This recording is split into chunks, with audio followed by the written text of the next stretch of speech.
Yeah.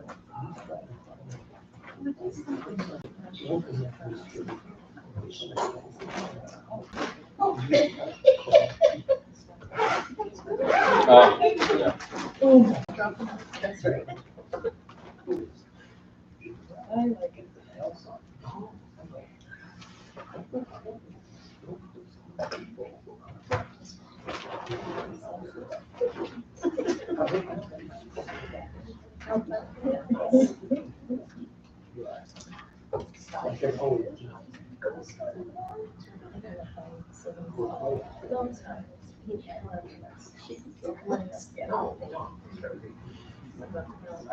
Yes.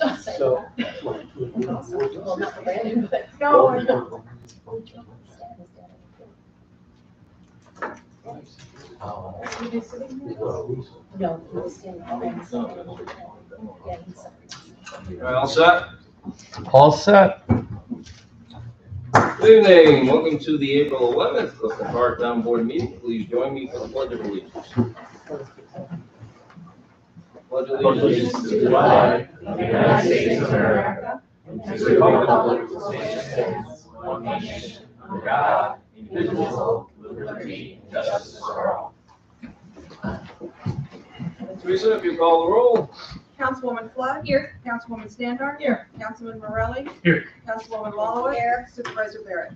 Here, communications and announcements, couple things.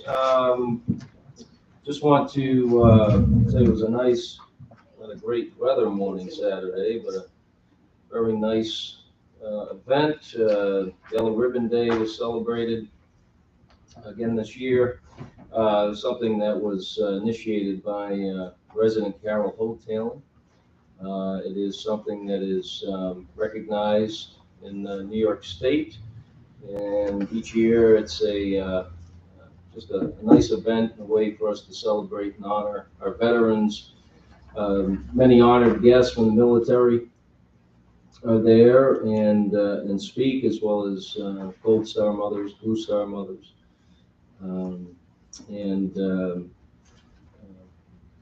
So I was honored to be there, and also honored to sing the national anthem and God Bless America.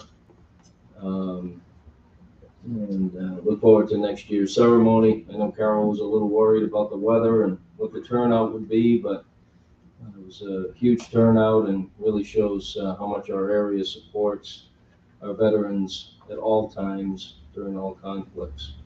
Also want to thank Congregation Beth Shalom for the invitation to provide a town update yesterday morning, and appreciated our discussion following the presentation and discussing many different items involving the town of Clifton Park and the county.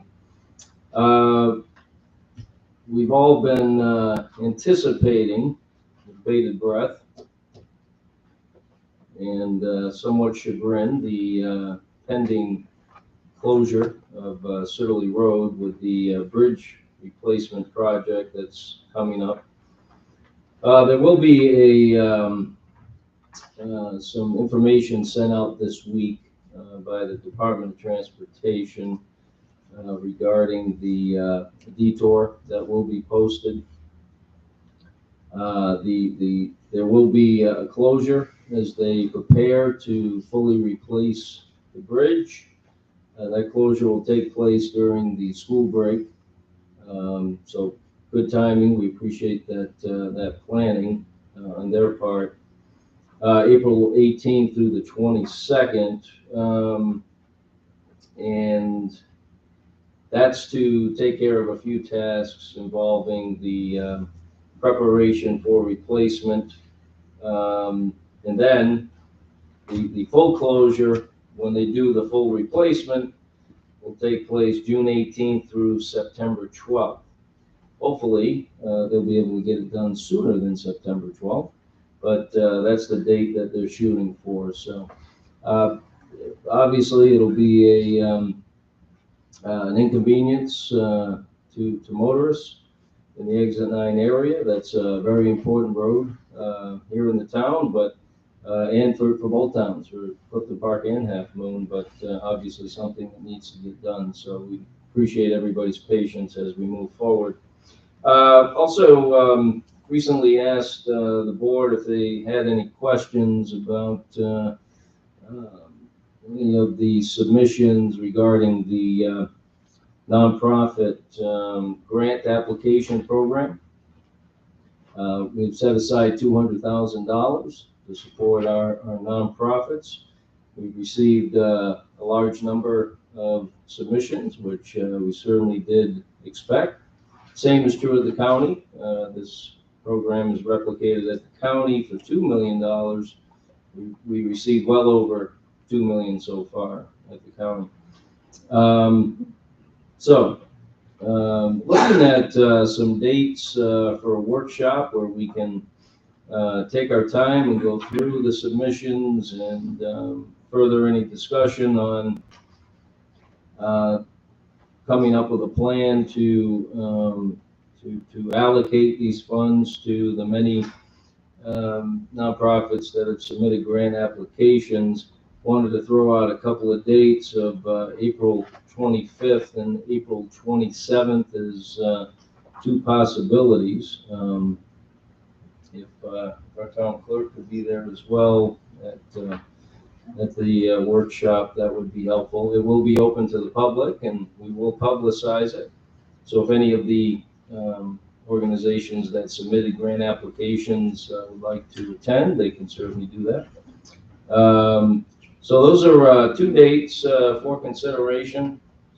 If you want to check your schedules, as far as the time, I was thinking 6 o'clock would be a good starting time for that effort. I have no idea how long it might go, but at least we'll leave ourselves ample time to review the applications. Mr. Supervisor? Yes. Both the 25th and the 27th work very well for me, so thank you, and 6 o'clock is a good time for me. I don't know about the rest of the board and the clerk. But will representatives from the groups that were applying for this, will any of them be present at this meeting, or is it just us? They can certainly, as I just mentioned, they certainly can choose to do that. Okay. With a large number of applications, if we were to allocate 5-10 minutes for presentations from each organization, that would be a very, very lengthy time. We'd have to do that over multiple nights. Okay. So that's why I encouraged, when I brought it up recently, that, any questions that you might have, might be questions we all have, I don't know. But if you want to submit those questions, we can ask an applicant about that. And then we can disseminate the answer to everybody, similar to what we do with RFPs. So that way everybody has the same information and has the same answers to what might be a question that everybody or multiple people on the board might have. Okay, thank you. So that's what we're looking at.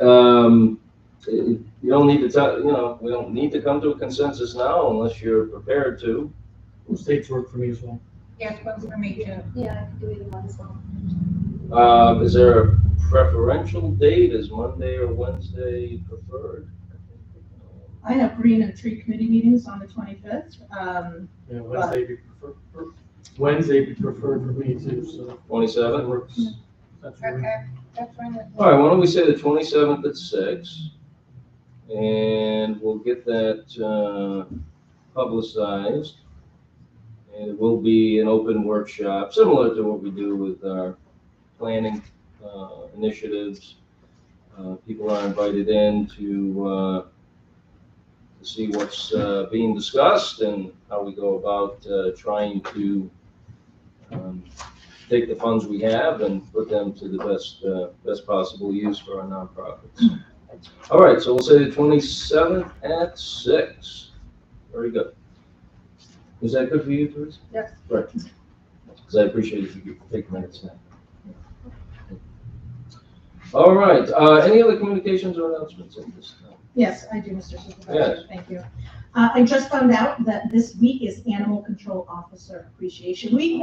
And since our Animal Control Officer, Terry Cook, is in the room tonight, I just wanted to take this opportunity to say that the town of Clifton Park has the best animal control officer in the world, and that's Terry Cook. So we appreciate you, Terry. Thank you for everything you I do. think she should speak.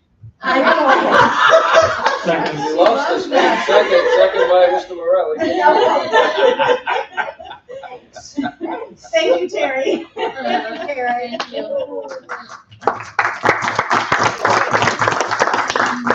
And Max is here. Max used to be one of our animal control Oh, officers, yeah. and he was also one of the best too. So thank you, Max, for your service when you were one of our officers. The second thing that I wanted to mention is the Town of Clifton Park Green Committee has established a program for rain barrels and composters.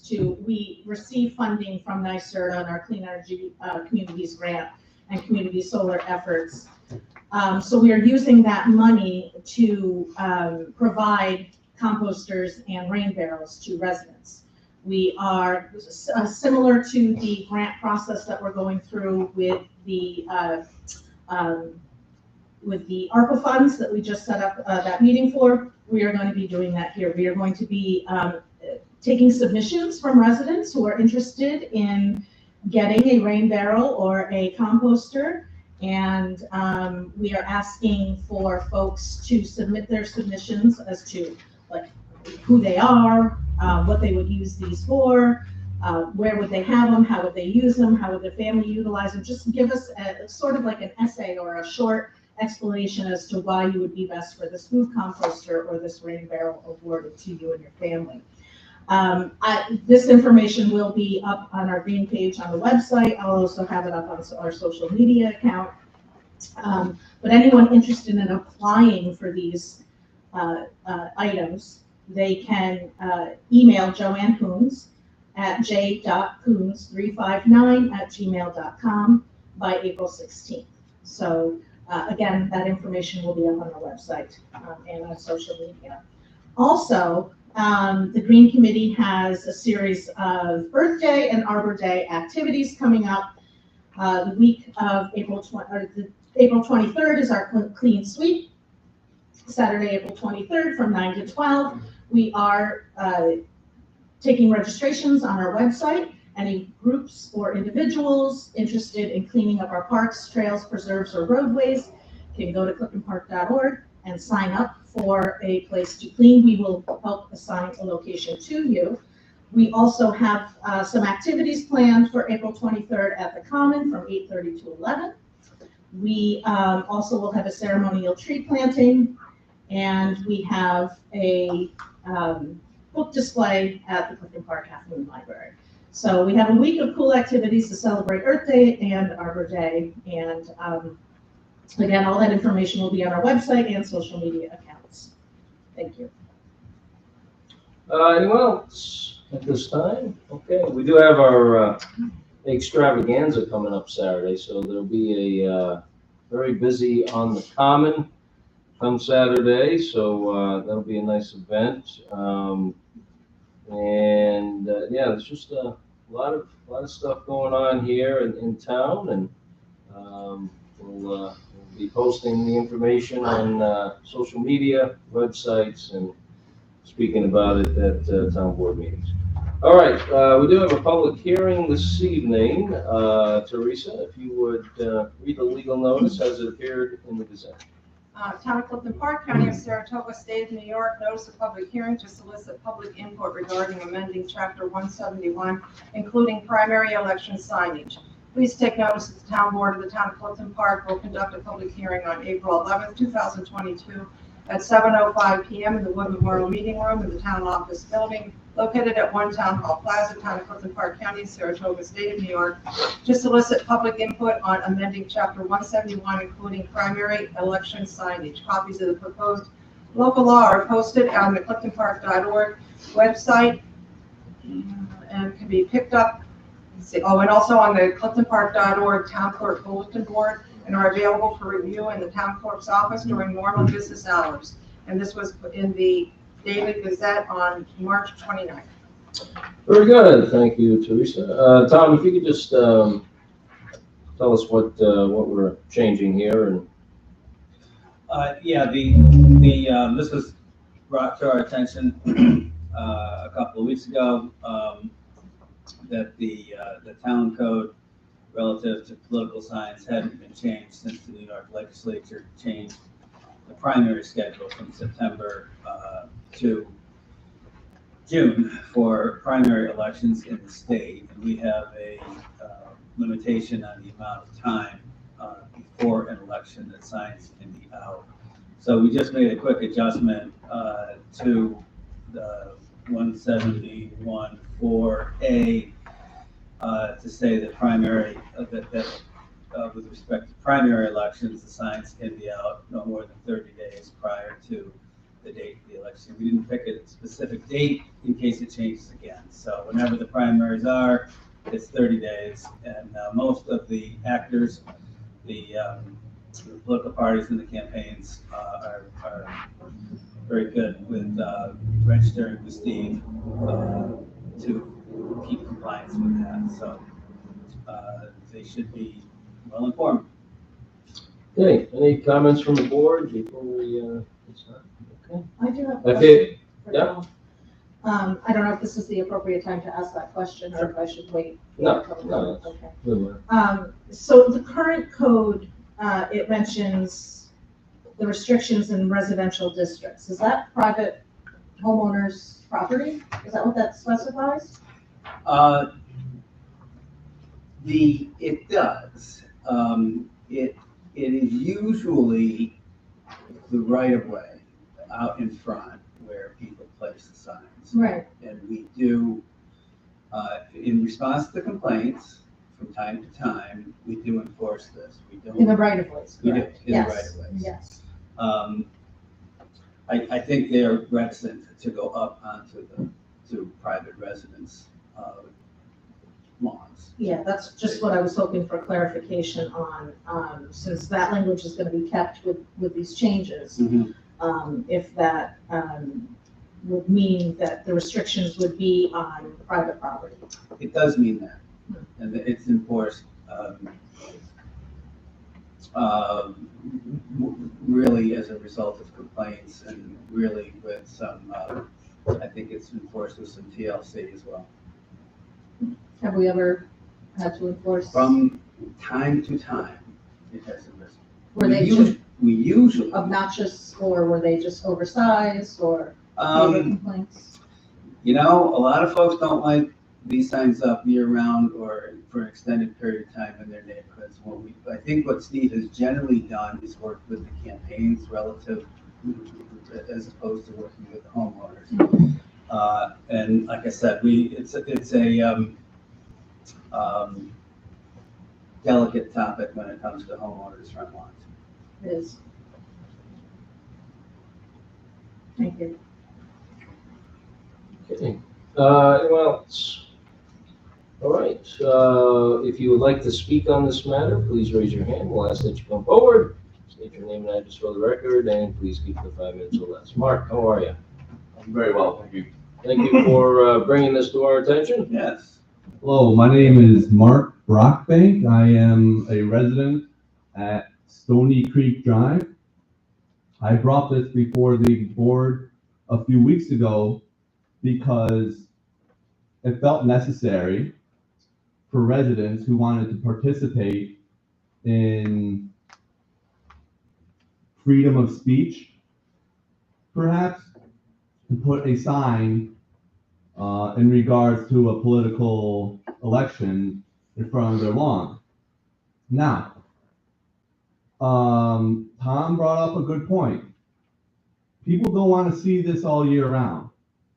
And unfortunately, I kind of see that could have been a possibility because before, with the primary election in September, when it was like that a few years ago, it ran into the November general election. So you saw the signs perhaps in September until maybe December. People usually gathered the signs by then. And then usually you wouldn't see any by January. So with the June primary election, people may not pick up those signs, even though it is primarily the responsibility of the candidate. People don't want to see these signs for 6 months, because the primary is in June, and if you just leave it up there, then it's going to eventually be the November election. It's a freedom of speech to some extent to have a sign out in front, but it is in the code where it says it's only allowed for 30 days prior to the election, and then 5 days after, it must be removed.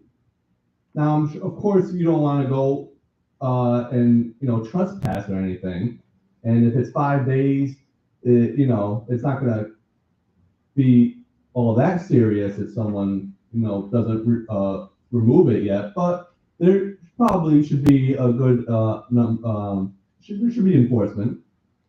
But anyways, I'd like to just say thank you for bringing this resolution up and allowed to be voted on. I appreciate the town board. I thank you very much, and thank you, everyone. Okay, thanks, Mark. Appreciate it. Is there anybody else that would like to speak on this matter? Yes. How are you tonight? What's new and exciting? Lots. All right. I appreciate Mark for bringing this up. I'm Darlene McGraw. I live in the town of Half Moon, and I appreciate Tom and the rest of the board for accepting this and changing it. And I think it's a really good idea to just put 30 days prior to the election. I think that's a really smart idea, so you don't have to go through all this over and over constantly again, because New York State wants to change it. So I think that's a really, really smart idea, and I just wanted to say that. So good job. Very good. Thank you, Darlene. Yeah, it's similar to what we have had in the past. It's just a matter of changing the calendar a little bit, because New York changed the political calendar. So, anybody else who would like to speak on this topic? Okay. All right. Any final comments from the board? Yeah, I just have. Yeah.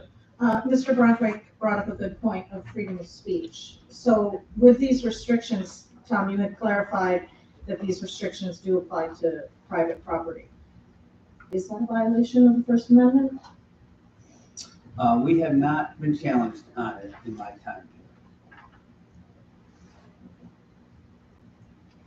That's my only concern. I don't, since my tenure here, I've not. No, I think I think both parties, from my understanding, from the I looked at this, shortly after getting here. I think both parties understand that it's the, like I said in the resolution, it's the overwhelming sentiment in town that most people don't want to see that, see the signs up forever and up in their neighborhoods for all time. So I think it's understood by both parties that that's the will of the people. And it has not been challenged. It has not come up. We had, I think, one of the congressional campaigns, 2008, 10, something like that. There was an issue with the Yes, signs. I remember that. Of the signs, and we did have some back and forth a little bit, but other than that one instance, it really has not been challenged. And If I we think were that's a good thing. would our town code hold up to? That's a like, discussion constitutional issue? probably we should have tomorrow morning. I think it's a delicate, there have been some Supreme Court cases Yeah. that have spoken to this issue in the past couple of years. So I hope that both parties in town continue to abide by it. Because I think the voters would punish the folks who abuse it, or if it got to be abused. I don't think they'd like it. No, they I think don't. that's why. Yeah. I think that's why it has stood the test of time. Yeah, But I'd rather discuss this in the court of public opinion Right. than Yeah, no, I know that, with our changing demographics, I'm just looking at if there was someone who wanted to challenge, if we were trying to restrict their First Amendment rights or. Hasn't been challenged yet, and I think it's a reasonable ask. But who knows? Someone else might make this. Okay, thank you. Just to build off of that, I mean, it could be challenged on a resident's property, but not on public space. There are a couple of Supreme Court cases that have been pretty strict on it in the past 5 years. I'm hoping that we don't have to litigate on it.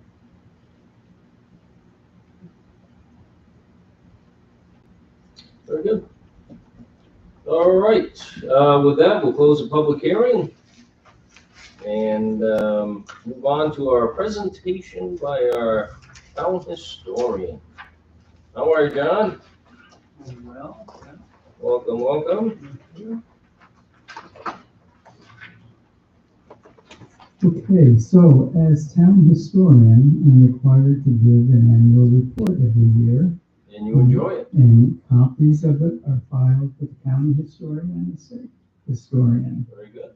So, and I like to give it rather than in January, I like to give it this time of the year because our town is celebrating its birthday on April 1st. So I like to do it late March or early April. And as of April 1st, our town is 194 years old. So, as many of you have heard, the highlight for 2021 for me was attending the annual conference of the Association of Public Historians of New York State. That was in September in Oswego, New York. I was one of the founding members of this organization back in 1999 and have served as an officer and longtime board member of the organization. This year, the conference was presented both in person and via Zoom, which was very complex and interesting to try and put together. The surprise at the awards banquet was my receiving the Franklin D. Roosevelt Award, a Lifetime Achievement Award in local history, named for our best-known local historian of Hyde Park. After receiving the award, I said, well, I'm not really dead yet. I plan to do more. The fact that the entire board of trustees were wearing COVID masks with white mustaches was a humorous touch to the event. It was really funny. I served on the program committee for the conference and presented a program on Clifton Park celebration of the bicentennial of the American Revolution, 1974 to 1981. This was presented as background information for the upcoming 250th commemoration. Aside from the usual articles on local history, written for the monthly magazine Clifton Park Neighbors, and also for the Saratoga History Roundtable weekly email blast, This Week in Saratoga County, I had a couple of articles published in professional journals, the New York State Archives Magazine and New York History Magazine. 7 of my articles written for the Saratoga County History Roundtable during 2021 were published in a new book, Saratoga County Stories. And as you know, unfortunately, the community news, once an outlet for many of my local history articles, has ceased publication. You might be interested that I did an article for the Saratoga County History Roundtable, which will appear this week because on April 14th is the anniversary of the assassination of Abraham Lincoln, and Clifton Park had a connection to that. If you want to know what it is, you'll have to read the article. Collaboration with the Saratoga County History Roundtable and the Saratoga County History Center, formerly known as the Saratoga County Historical Society, led to hosting a walking tour of Erie Canal remains in the Bishop Ferry Nature and Historic Preserve, and several public events co-sponsored with the Friends of Grooms Tavern. The first of these events was a county-wide tour of museums and historical societies, including the historic Grooms Tavern, and the second was a launch and autographing event for a new publication, Saratoga County Stories. In conjunction with these two events, docent training was held for the Friends of Historic Rooms Tavern so that they could give tours of the tavern for these events.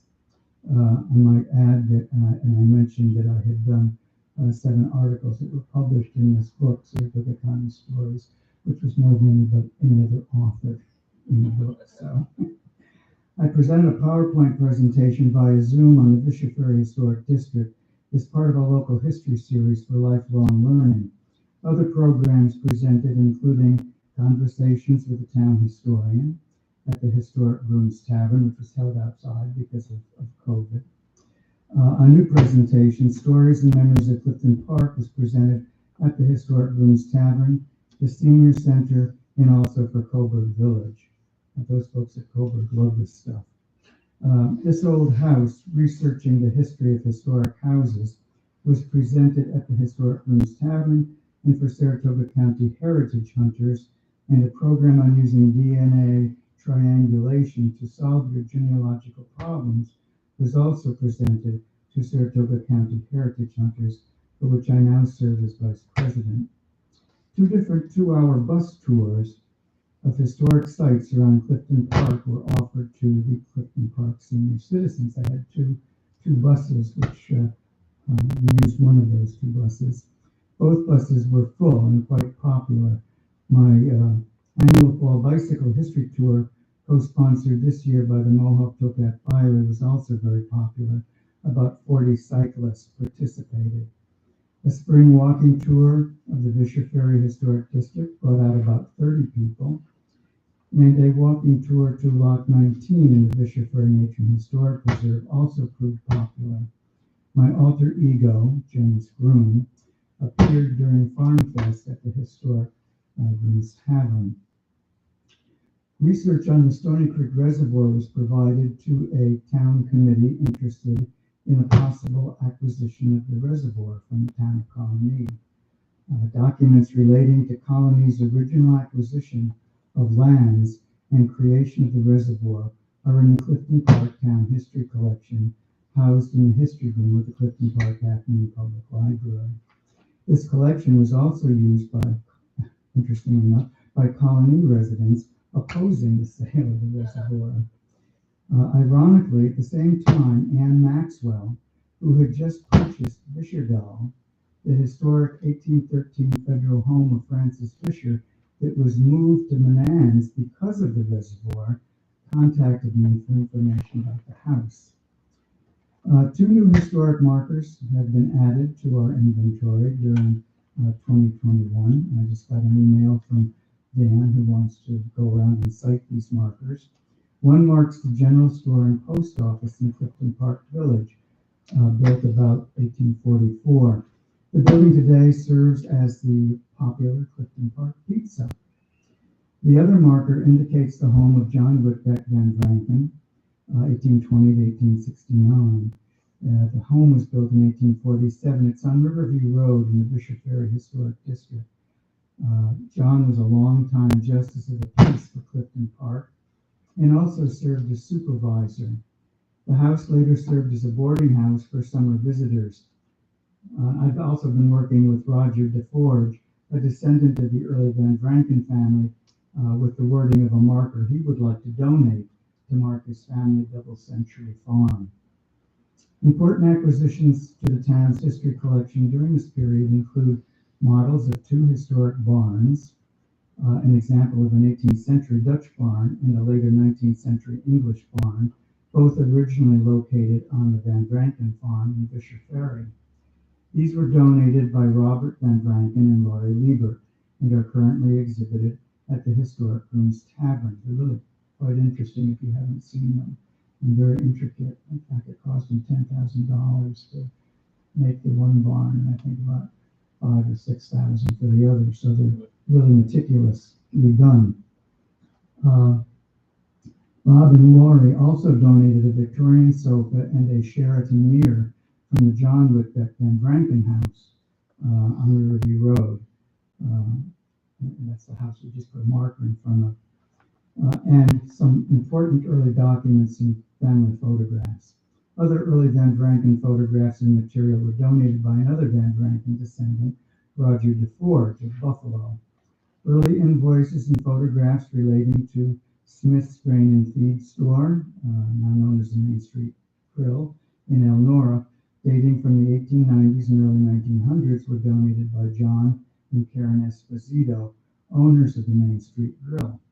However, our largest acquisition to date is the horse-drawn buggy used by Dr. John McElroy to make house calls while he was Clifton Park's country doctor, beginning in 1894. It's really in nice condition. It's a nice addition to the collection. I continue to work and serve as advisor to the Historic Preservation Commission and to the Friends of Historic Rooms Tavern, and continue to represent the town on the Mohawk Towpath Byway. One important result of the collaboration with the Preservation Commission is an interactive map on the town's website indicating Clifton Park's historic structures, cemetery, and historic markers, complete with early photographs. Together with over 500 historic photographs and documents available on the library's website, there is now an abundance of Clifton Park history available to the general public.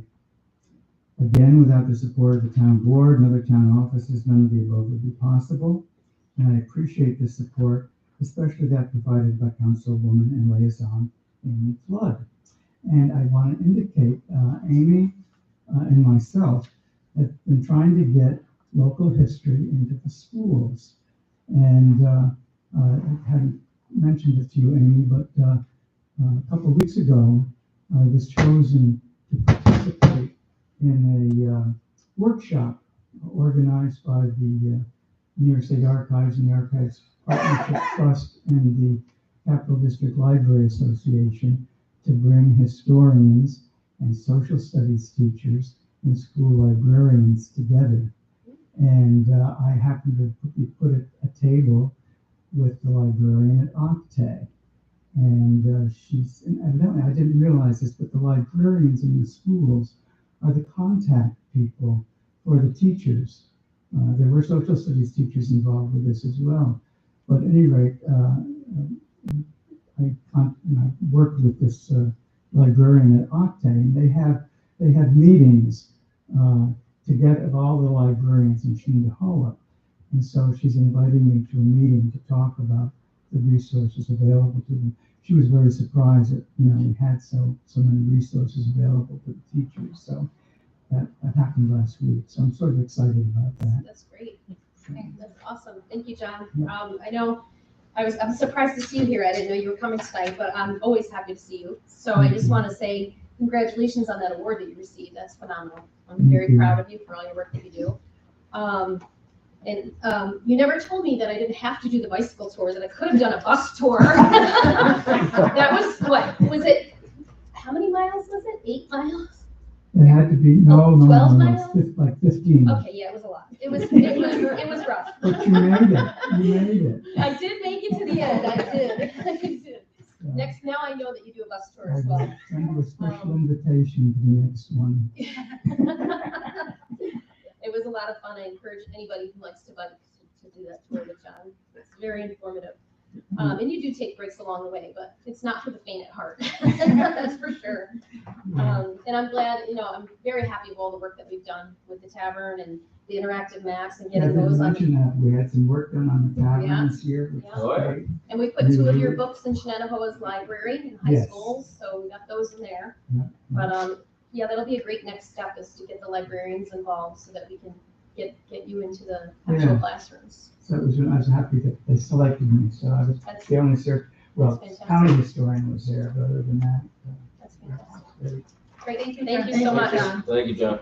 Appreciate it. We've already started planning for some big anniversaries coming up from on a countywide basis, and setting money aside, funding to ensure that we can be prepared for what should be and could be an international tourism event as we come up here on the 250. We have three major anniversaries coming up. Yeah. The Erie Canal in 25, the opening. Mm-hmm. what you call it, 250th of the American Revolution. Yes, And yes. 76. That's an important one. Yeah, 26, and then 28 is the bicentennial of the town. Yeah, So, yeah. a lot's coming up. Yeah, it sure is.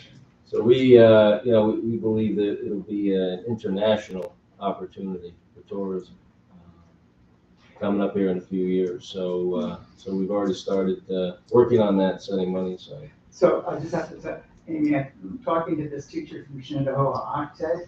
I was telling her about the Erie Canal being in our own backyard. She hadn't a clue. Yeah. I said, it's almost within walking distance of Octave. And when you describe to people what was down at Klutz Dry Dock back in the day, it's hard to picture. I understand, but many people just had no idea that the amount of commerce and how busy it was down there. We were a vacation Few destination, days, right? few days A ago. vacation destination and a carnival was there and. So, all right, great. Well, thanks, John. We made some great history last year and make some more this year. All right. All right, we do have several resolutions for consideration. Teresa, if you would read through those, please. A resolution adopting a local law amending the town code, chapter 171, 4G 15A regarding political signs. Whereas the supervisor has requested that amendments be made to chapter 171, 4G 15A of the town code regarding the time frame for the placement of political signs prior to primary elections. And whereas the residents of Clifton Park overwhelmingly support reasonable limitations on the length of time that candidates and political parties may place political signs out in advance of primary and general elections for federal, state, and local elective offices. And whereas the town's local codes regarding political signs containing in chapter 171 of the town code has long provided a 30-day limitation for the placement of such signs prior to a general or special election and or a referendum. And whereas the New York State Legislature has adjusted the primary election calendar in New York and has moved the primary election from September to June. And whereas a public hearing was held on April 11th, 2022 to solicit the views and input from the community on a proposal to adjust the 30-day limitation accordingly. Now therefore be it resolved, the town board adopts a local law amending section 171.4 per the attached legislation, and be it further resolved, the town clerk is directed to publish appropriate notice of the same. A resolution appointing Paul Van Schleck as the chairman of the Emergency Services Advisory Board, whereas due to the passing of longtime Emergency Services Advisory Board Chairman Alan Atwell, an opening exists to fill the remainder of his term. And whereas the town board and ESAB members mourn the loss of Mr. Atwell, and they pledge to continue his legacy of respect and leadership to the volunteer firefighters and EMT paramedics of Clifton Park. And whereas ESAB members have unanimously nominated Paul Van Schleck to serve as chairman for the remainder of 2022, now therefore be it resolved that Paul Van Schleck, 47 Rustic Bridge Road, Rexford, is appointed as chairman of the Emergency Services Advisory Board for the remainder of a one-year term to expire December 31st, 2022. A resolution hiring summer seasonal laborers for the 2022 summer season at the Clifton Park Highway Department, whereas Dan Bull, Highway Superintendent, wishes to hire laborers for the 2022 summer season, and whereas Mr. Bull has conducted interviews and driving record reviews and has recommended the rehiring and hiring of the following at a rate of $14.50 an hour. Returning would be Mr. Elias Neidhart from 18 Hidden Valley Lane, Ballston Lake. He will start on May 16, 2022. A new hire would be Mr. Kevin Kroll, 426 Mill Road, Clifton Park, would start April 18, 2022. Now therefore be it resolved that the individuals listed above as hired as summer seasonal laborers to be paid a rate of $14.50 an hour from the budget line of Highway General Repairs Part-Time Employees. A resolution authorizing the Clifton Park Superintendent of Highways to order a 2022 Elgin Broom Bear sweeper from Joe Johnson Equipment pursuant to Sourcewell contract. Whereas by resolution number 50 of 2021, the town board authorized the purchase of a 2021 Elgin Broom Bear sweeper through Sourcewell Service Cooperative which was financed through a capital lease obtained through a separate competitive process. And whereas on August 17, 2021, the town's original broom bear sweeper was lost in a fire, now needing to be replaced. And whereas the original lease payment obligation has been discharged with funds received from the town's property fire and casualty loss insurance policy. And whereas Highway Superintendent Dan Bull has requested authorization to purchase a new Elgin Broom Bear Street Sweeper from Joe Johnson Equipment pursuant to the same competitive procurement process through the Sourcewell Service Cooperative for use by the Highway Department. And whereas pursuant to General Municipal Law, Section 103-16, municipalities in New York are authorized to purchase materials, equipment, or supplies through publicly bid contracts of another political state or political subdivision thereof. And whereas Sourcewell Service Cooperative is a service cooperative created under Minnesota statutes, Chapter 123A.21, and provides cooperative purchasing contracts to public entities under Minnesota statute, Chapter 471.59, to participating agency and governments. And whereas Highway Superintendent Dan Bull has advised that a 2022 Elgin Broom Bear Street Sweeper is available for $302,525 through Sourcewell contract to replace the sweeper that was destroyed in the fire of August 17, 2021. Now therefore be it resolved that the Highway Department is authorized to purchase a 2022 Elgin Broom Bear Street Sweeper in accordance with the attached proposal with equipment and attachments as listed, an amount not to exceed $302,525 to be paid from Highway Department equipment lease payments, and be it further resolved that the comptroller is authorized to solicit bids to enter a capital lease to pay for the purchase. A resolution authorizing the Director of Safety and Security to purchase 2 new vehicles from Robert Green Truck Division through Onondaga County Contract 8771. Whereas pursuant to General Municipal Law, Section 103-16, municipalities in New York are authorized to piggyback from competitively bid contracts of other municipalities within the state, so long as the bid process from the original contracting entity was conducted through a sealed bid process pursuant to the statute, and the bid notice provided for such piggybacking. And whereas Louis Pasquarel, Director of Safety and Security, has now requested authorization to place an order for 2 2022 Dodge Ram quad cab pickup trucks priced at $39,099.54 each from Robert Green Truck Division, Rock Hill, New York, using the piggyback option from the Onondaga County Contract 8771 attached, whose bids were opened on September 14, 2017, with prices valid through September 20, 2022, according to bid documents and correspondence reviewed from the Onondaga County Division of Purchase. Now therefore be it resolved that the Director of Safety and Security is authorized to purchase orders for 2 2022 Dodge Ram pickup trucks from Robert Green Truck Division to be paid at time of delivery in an amount not to exceed $78,199.08 from a municipal lease, subject to future procurement.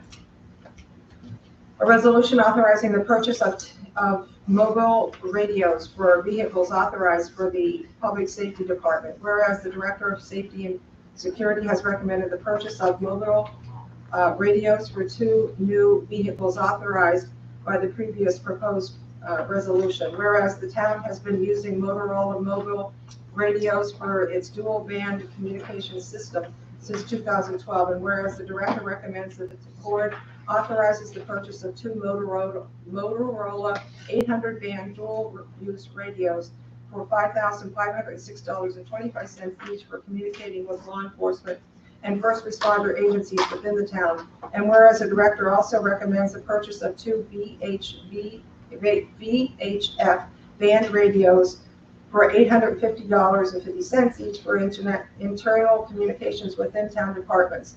And whereas the units are available on state contract PT 68722. Now therefore be it resolved that the Director of Safety and Security is authorized to purchase 2 Motorola dual band radios as attached pursuant to New York State contract PT 68722 in the amount of $11,012.50, and be it further resolved that the Director of Safety and Security is authorized to purchase 2 VHF radios as attached pursuant to New York State contract PT 68722 in the amount of $1,761.50, both to be paid by municipal lease.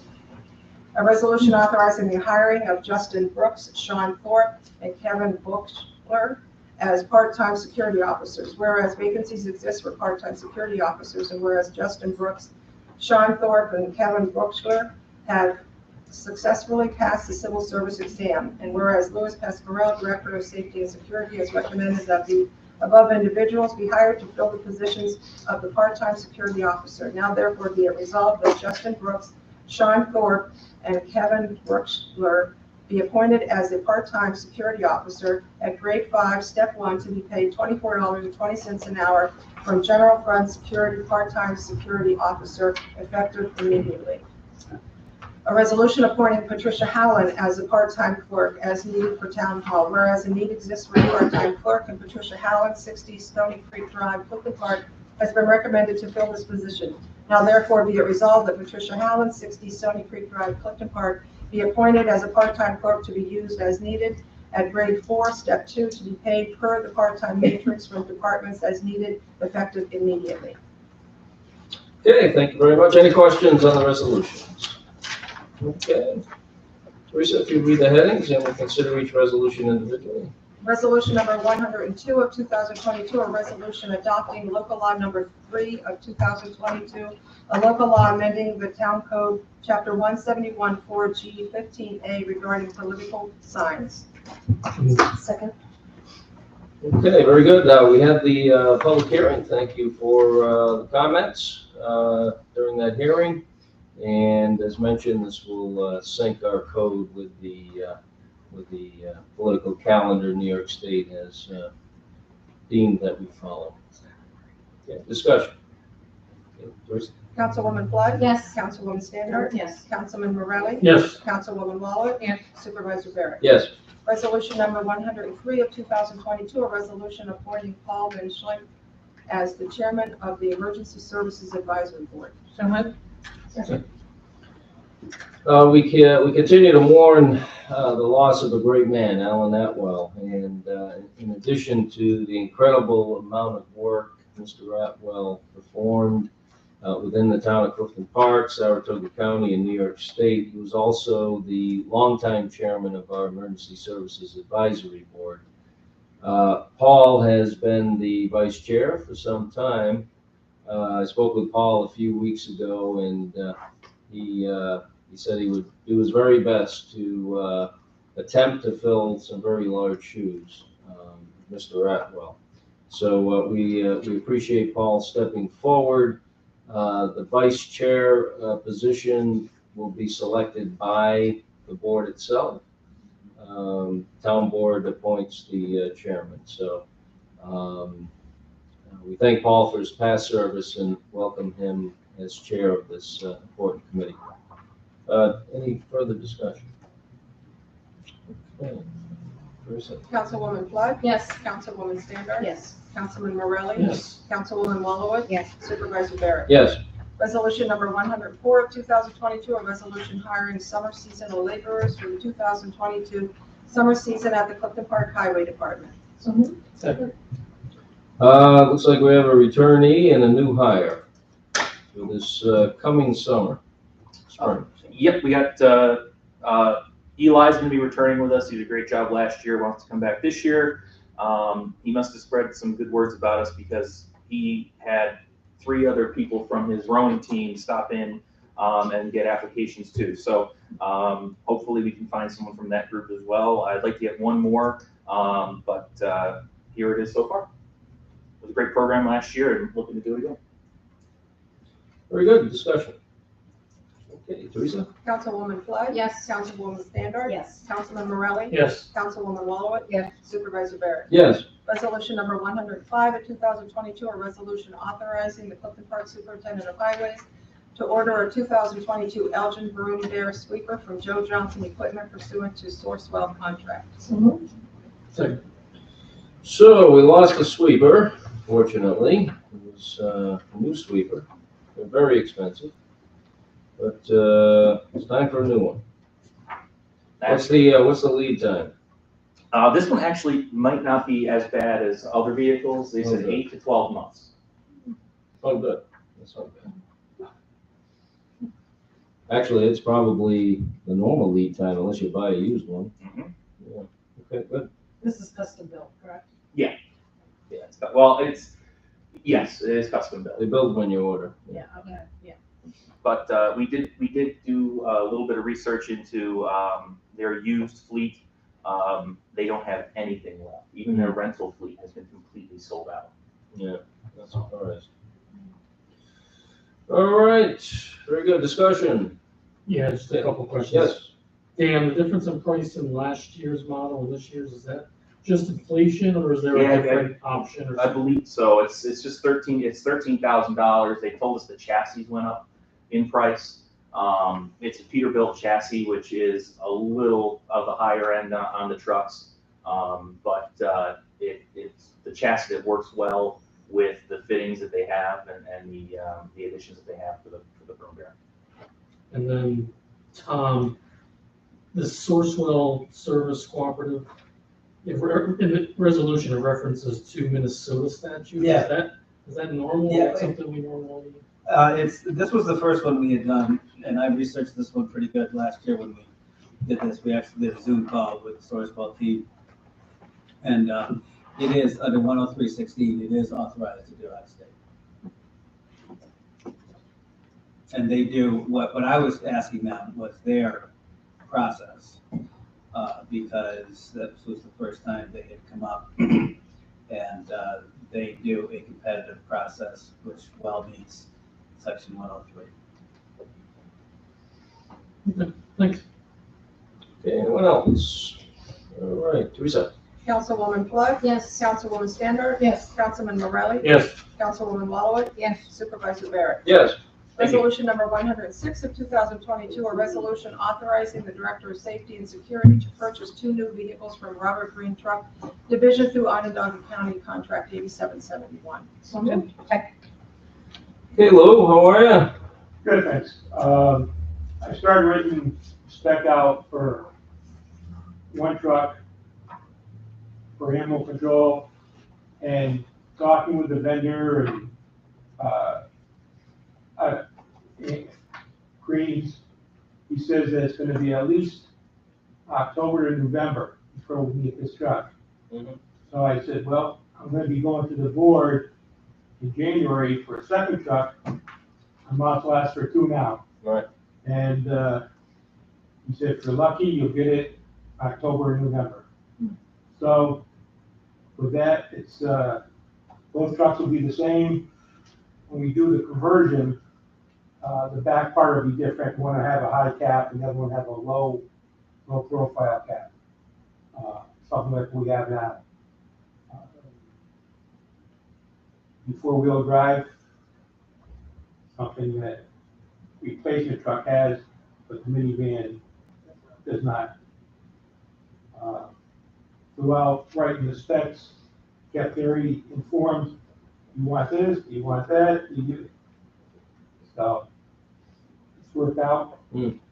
So Very good. How are things with the Half Moon contract, Terry? Everything still good since we re-upped and Yeah, no issues? Okay. we've been pretty busy. We've probably averaging out a day a week Hmm. since January, as far as being on call. It doesn't mean we get a call, Right, but we're at least on notice that, that phone's gonna ring and, pick up a little bit come, the spring seems to bring out a lot of people. oh, yeah, But no, it's great. good, okay. Very good. All right, any discussion? Okay, Teresa? Councilwoman Flood? Yes. Councilwoman Standard? Yes. Councilman Morelli? yes, Councilwoman Wallowitz? Yes. Supervisor Barrett? Yes, Resolution number 107 of 2022, a resolution authorizing the purchase of mobile radios for vehicles authorized for the Public Safety Department. So moved. second, hey, Lou? this here basically goes the same way as, on the vehicles that I asked for, I believe in January, February. The dash differences, airbag locations, you have to go to a low profile radio, remote head. So the head of it will be small and all your components will be in the back, Mm. whether it's for the 800 band or for the VHF radios. So. Good. That's basically it. Okay. Further discussion? Are all law enforcement radios this expensive? I mean, it's a pretty steep price. I mean, obviously I want you guys to have what you need. I agree with it, but 800 band is, you talk to law enforcement and, fire departments throughout the county. Pretty standard. Yeah, it's just state contract price and. Yeah.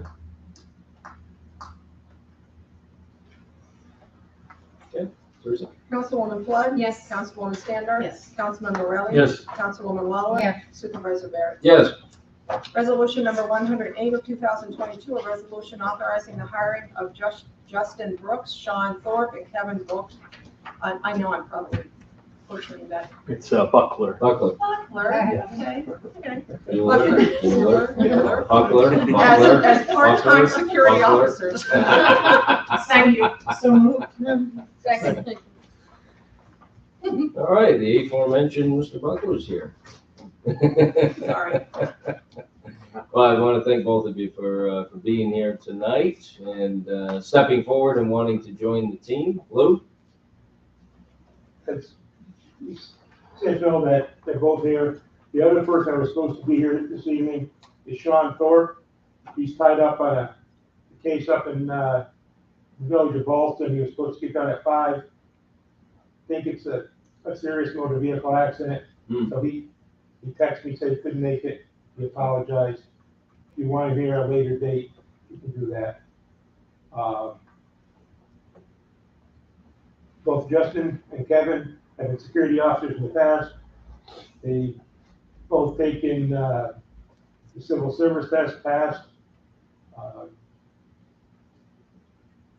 think all three of you, good addition to the department. Yeah, all three are more than qualified, and we look forward to them joining the team here, and we'll get them started pretty quick, won't we? Hopefully. Yeah. All right, very good. Discussion. Okay, Teresa? Councilwoman Flood? Yes. Councilwoman Stander? Yes. Councilman Morelli? Yes. Councilwoman Wallach? Yes. Supervisor Barrett? Yes. Resolution number 109 of 2022, a resolution appointing Patricia Hallen as a part-time clerk as needed for town hall. So moved. Second. Patricia Howland is currently a seasonal employee in our tax receiver office. This would expand her role with the town as a part-time clerk when the need arises throughout the year. So she's done a great job in that department, and very happy that she was willing to accept this expanded role. Discussion. Okay, Teresa? Councilwoman Flood? Yes. Councilwoman Stander? Yes. Councilman Morelli? Yes. Councilwoman Wallach? Yes. Supervisor Barrett? Yes. Any other business to come before the board this evening? Yes, Mr. Supervisor, I'd like Yes. to make a motion for the town board and the town clerk to enter into an executive session for the purposes of discussing a town employee matter covered under New York State Public Officers Law, Article 7, Section 105. So moved. Yeah, Teresa? Councilwoman Flood? Yes. Councilwoman Stander? Yes. Councilman Morelli? Yes. Councilwoman Wallach? Yes. Supervisor Barrett? Yes.